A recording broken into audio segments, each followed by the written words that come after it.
Hello again everyone, this is Scott from the Mercenary Miniature Painter YouTube channel, here with John today. We are marching into the sands of Khemri, where I will be controlling the Tomb Kings, and John has brought the High Elves. So I guess the High Elves have remembered some artifact they left in the desert thousands of years ago they need to come and pick up, and the Tomb Kings aren't too happy about it. We've once again rolled on the scenario generator from White Dwarf, so we've got pitched battle with this kind of skewed deployment, and the special rule in place today is advance, so both of us will get awarded points for any units that are in the opponent's deployment zone at the end of the game, and then other than that it is just your standard rules. As I said, I'm taking the Tomb Kings, so I've got 3 units of skeleton archers, 1 here, 2 over there. I've got a big block of Tomb Guard, 24 Tomb Guard, which has got a priest and my Tomb King. 3 carrion over there, 3 swarms over here. And I've got 2 Tomb Scorpions who aren't burying themselves today. A Screaming Skull catapult, and my last character, if you haven't noticed, is on a casket, and that was my Hierophant in this unit here. And over to John for the High Elves. You know, John here from the Mercenary Miniature YouTube channel. We're here today, or I am here today rather, with the High Elves. So I have brought in my corps 19 spearmen full command, 12 archers and 5 silver helms there. In the special we have 1 chariot there, another one over there, and some reavers, and then they do have bows. And then in the rare we have 1 bolt thrower here, 12 sneaky white lions around here, and then another bolt thrower over here. My army does look a bit small because I've gone heavy on the characters, so we do have a level 4 just there, that's my commander next to her, and level 2 in the back of the spearmen, and then another level 2. So my spells I rolled up, my 2 level 2s rolled up: Fortune is Fickle, Vols Unmaking, Curse of Our Attraction, and then I swapped another Fortune is Fickle for Walk Between Worlds. That's on that guy. And then she had Seer, so I took Flames of the Phoenix, Vols Unmaking, Fury of Cain, and Curse of Our Attraction on my lady there. And that is 2,000 points of High Elves on the nose. Roll. Yeah, mate. Ooh, you're giving me a crafty red dice, are you? He's nervous. +1 to the High Elves. And we will get first turn. Good luck, my friend. We'll be back with High Elf turn 1. Rightio, High Elf turn 1 was semi-successful. I wouldn't say it was great by any means, but we managed to kill a few things. The silver helms wheeled and come up this way. Chariot moved to there. That chariot's just covering the flank from these gentlemen. Archer stayed where they were. Bolt thrower obviously stayed where he was. Reavers come around this way.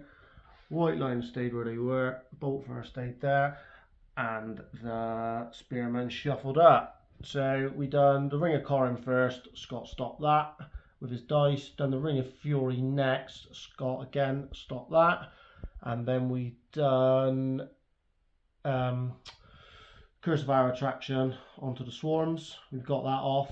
And then we done the Fury of Cain onto the swarms, but only managed to do 3 wounds.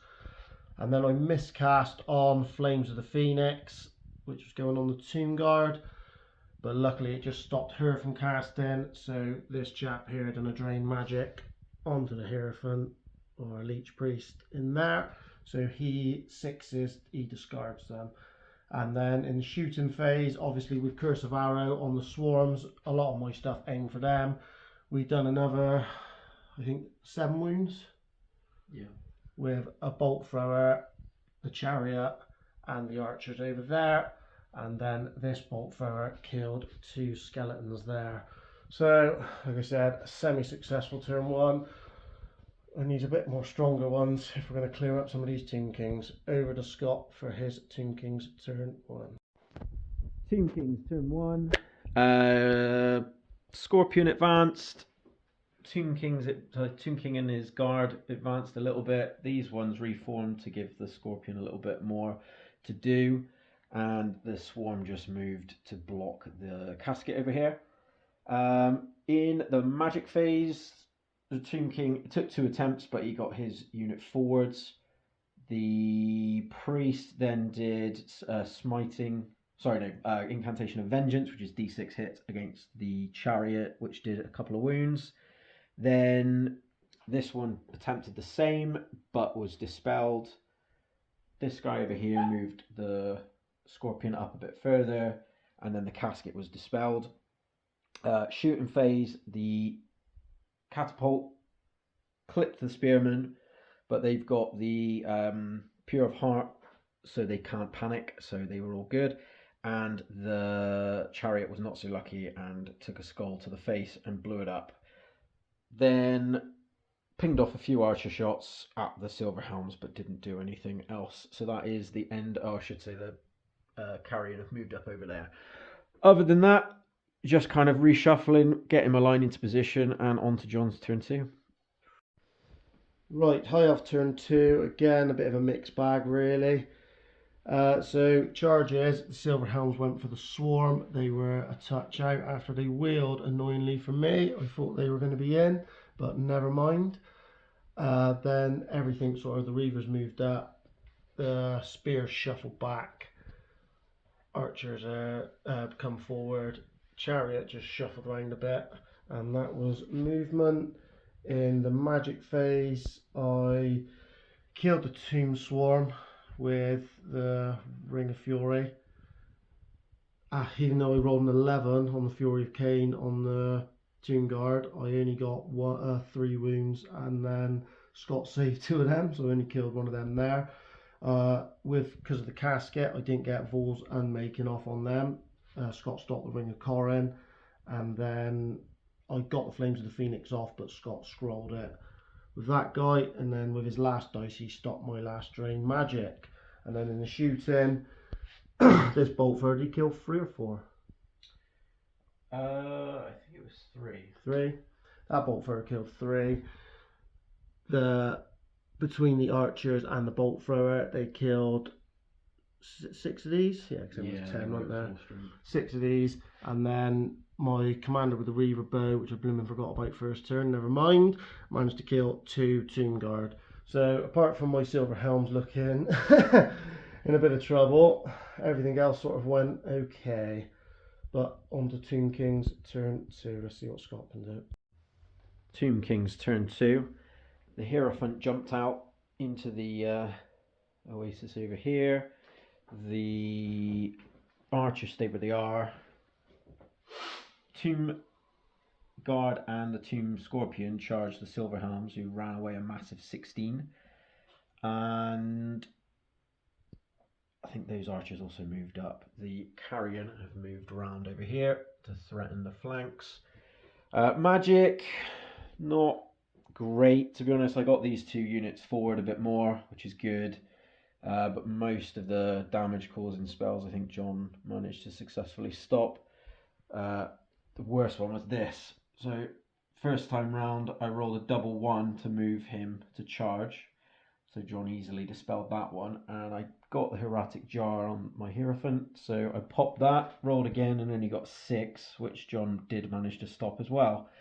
And then pretty much shooting phase, just plinked off a couple of archers. My casket landed directly between these 3 units, and the casket itself did nothing.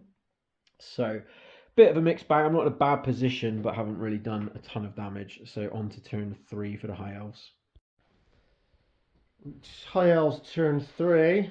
Again, as me and Scott were just discussing, a pretty mixed bag of what we've done. The Silver Helms panicked the archers, annoyingly, so that's where they ended up, but then did rally themselves. The Reavers passed their fear check and charged the skeletons over here. This chariot just moved to there. These guys went back again. The White Lions wheeled out, come forward and just wheeled round the corner to there. And then this bolt thrower turned obviously to face the scorpion there. In the magic, we pretty much got everything off, Scott, didn't I? You stopped the... Just stopped your bound items. Yeah, stopped my 2 bound items, which was, he was doing the Ring of Fury onto them. And then obviously she done the Ring of Corrin onto his king. And then I got, these are Flames of the Phoenix, but I only managed to kill 2. He took a Ring of Fury, I rolled a double 1, and I didn't even wound him, did I? No. No. Sorry, not Ring of Fury, Fury of Cain. You did get arrow attraction off. Yeah, I got arrow attraction on him, and then I got Drain Magic on the Leech Priest in that unit. I think that was all the magic. And then in the shooting, obviously with the curse, he Reaver bowed him, but couldn't get him down. And then he hit every single shot with the re-rolls because of curse, and then I rolled 5 4s and 1 5. So he's got a wound left, annoyingly. The chariot done a wound to the carrion over there, and then he done 2 wounds to the scorpion over there. So like I said, a mixed bag, but I think I'm in a bit of trouble. Just a last note, these boys butchered the 4 bowmen that were left. I did overrun because I was out of arc of the catapult, but I only managed to go 7, so I'm still on the table. And that comes nicely into Scott's turn 3. Tomb King's turn 3, and we keep saying it, but another mixed bag of a turn, unfortunately. So the Tomb Scorpion with 1 wound left charged this unit. These moved up, as did the archers. That Tomb Scorpion charged the bolt thrower, and the carrion charged the archers. The archers fled, but not far enough. They got ran down. They then overran into the bolt thrower. So before that, the bolt thrower crew panicked. They overran into the bolt thrower. And then in the magic phase, I kept trying to move this unit forward. Despite 3 attempts, John stopped them all. The Hierophant, though, was a bit luckier. He managed to do Incantation of Vengeance on the Reavers and killed 4 of them, and the 5th one panicked and ran away. I got the casket off and killed 4 spearmen, and I managed to heal back 4 bowmen over here. The carrion spiked the bolt thrower and overran and caused them to flee again, but they fled out of the I think I charged 9. They got out of it. He's killed the actual bolt thrower itself, and then chose not to overrun for obvious reasons. But where it swung negatively was I only did 1 wound to this gentleman here, the mage, with my scorpion before he was killed by the return attacks from the Silverhounds. So we still have a big balance of power, and on to John's turn 4. Right, turn 4 for the High Elves. Again, fortunes have just been mixed. So the White Lions failed their charge against the Scorpion. They ended up there. Both, not that they can do a lot, but both crews rallied. They stayed where they were. These reformed that away, and the chariot come up to there. Magic phase, obviously they were still Flame of the Phoenix. We ripped through a lot of them. Did we get 8 off the first one? Yeah, it was a lot, yeah. 8, and then the Leech Priest took a wound. And then in the magic phase, Scott stopped the Ring of Corrin, went to stop the Ring of Fury, that rolled a double 1. And then, so that went off. I rolled a double 1 on it again, but did kill 2 more. Then we done Fury of Cain from her, got 8, killed another 3 more, and then failed to cast a Vols on Making on the King, but got a Flames of the Phoenix off again, so they are flamed again, but never done anything to anyone. And then in the shooting phase, he ripped some shots into them, done nothing, and then the Reaver Bow, annoyingly again, Hit the king. yeah, well, missed. He was on 2s, missed, rolled 2 1s, he missed, and then randomised because there's only a certain amount of models left. Hit the king, wounded the king, and then Scott made his save. So that's how it ended up. High Elves turn 4. on to Scott and his turn 4. Tomb King's turn 4. Once again, mixed fortunes. Carrion moved up over there. Tomb Scorpion didn't fancy his chances with the White Lions, so moved back. Same for the Tomb Guard. They suddenly didn't feel so ballsy anymore, and they have edged back. The priest jumped out so he wouldn't be burned to death by the flames of the Phoenix. And I reformed the skeletons on the left, shuffled these ones slightly on the right. Magic, I did smiting on this unit, which did did 2 wounds to that skeleton chariot. It's not skeleton chariot, sorry. I saved the one off him. That's right, yeah. Sorry, fired some shots at the chariot, but didn't kill it. Didn't manage to heal anything because John stopped it. Didn't manage to fire this one because John stopped it. This one here got this unit to fire and did 2 wounds to the chariot. Yeah. And then the casket did go off and it did a couple of wounds to the White Lions. 3 wounds. Enough to panic them, but they held firm. And then in the shooting phase, we finished off that chariot with a blistering amount of hits from the arrows of the asp, which was nice. And the catapult was on target, but it scattered, so only killed 1 spearman with a partial. So yeah, all to play for in the middle here. On to John's turn 5. Right, High Elves turn 5. Again, it's just been the game of things go right and things go wrong. So movement, probably regretting it a little bit now. I did shuffle these back so the stone thrower couldn't see them. The knights charged the skeletons that were there, the archers, and the White Lions have just reformed back to face that way, away from the casket. In the magic phase, the original Flames of the Phoenix, did it even kill one? It did kill one, and that's what let you target the priest behind. Killed one. It killed one, so that was that. And then the rest of the magic, Scott stopped the Ring of Corin. I didn't have the Ring of Fury because the Silver Helms had charged in, and I didn't get the Vols off again. Didn't get the Ring of Fury.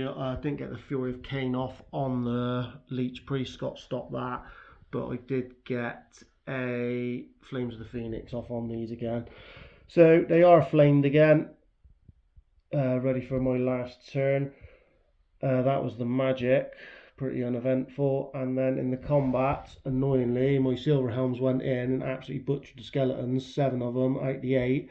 But there was 1 left, and he done the final wound to my wizard, annoyingly. So I've probably lost out on that combat now. But there you go. It's all still to play for, I think. And on to Scott's turn 5. Tomb Kings, turn 5, and it is still pretty tense. So I use the icon of Rakaf to reform on the spot, and then they move forward 4. They reformed.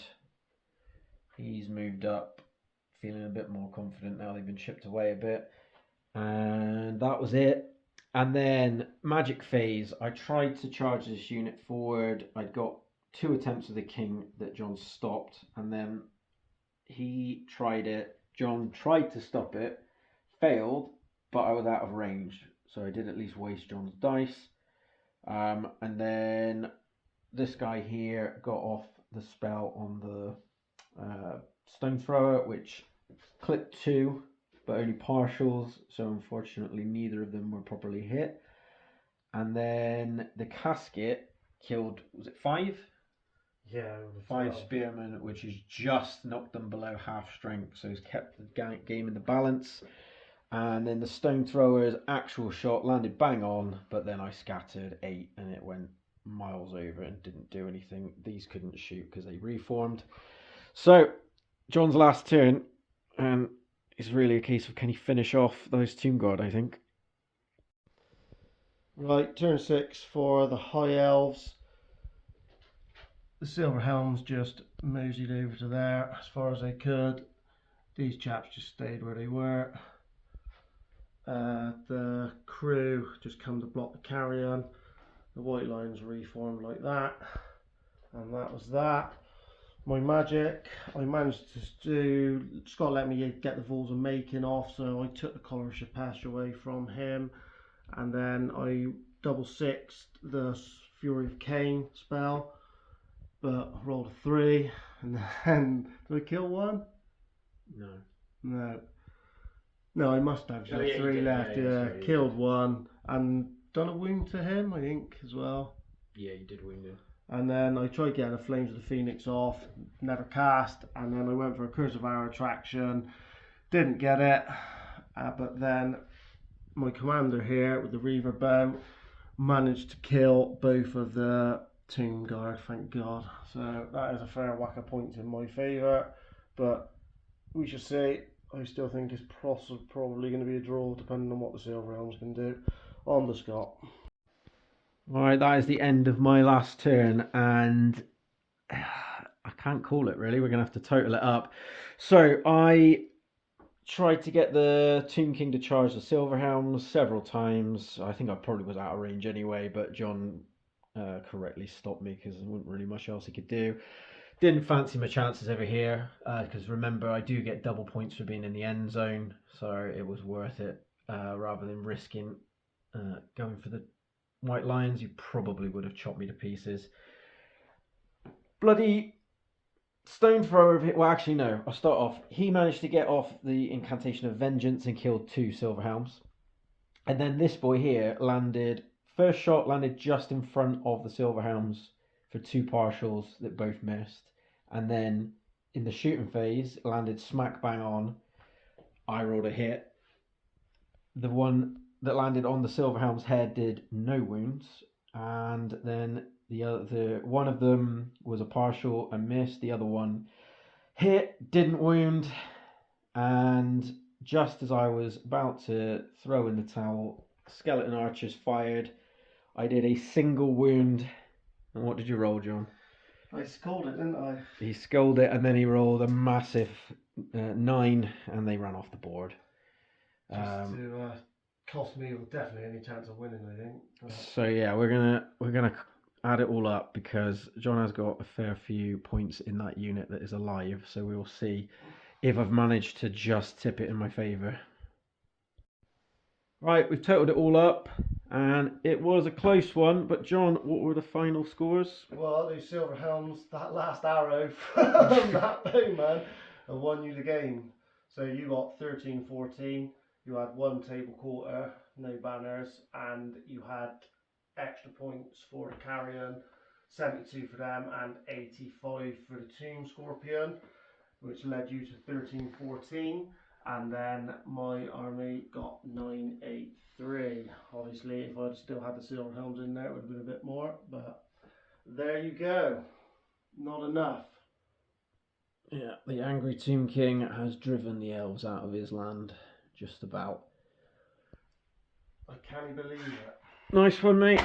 Well done, mate. Once again, good game. That was tense. I don't think there was a single turn in that where it looked like one of us was going to win. It was just pushing a draw the whole way through. Pathetic battle ever. But bloody though, we both trashed each other's forces. But there was barely any combat, so was there? I just think it was just like... No, because it was all gearing up about this fight that never happened because you drove me back. I think you'd have been more angry. As much as you were annoyed at the Silverhelms going, you'd have been more angry if you didn't kill that one that would have been left. the game over. I would have known that from the start. I think that would have upset you more, given how many things you hit them with. Yeah, just obviously you invest that much in magic. I should have changed my spells up really and done a bit of heavens and stuff like that really, but I thought I'd go all high because obviously I did have a lot of shooting at one point. Heavens would have made me a bit more careful with my Hierophant. I think he wouldn't have been able to just sit there all game. The 2 level 2s, I needed one of them to at least roll a Ring of Fury of Cain. That's why you go Seer, mate. Yeah, but then I'm not going to do that. I don't want to do 3 Seers. This is my first game I think I've played Tomb Kings where my casket has survived to the end, because usually it just it gets charged, it gets shut down too soon, or I have to fly away and leave it to crumble. So I was quite happy, especially because it was pretty much dead center. But When we thankfully. rolling a 12 on them, that was another one. Give you plenty of points for those spearmen. So the casket did do a bit of work as well. Yeah, it did, definitely. All right, well, that's been us again at the Mercenary Miniature Painter YouTube channel. Like, subscribe, helps the channel. Thank you guys. See you again next time.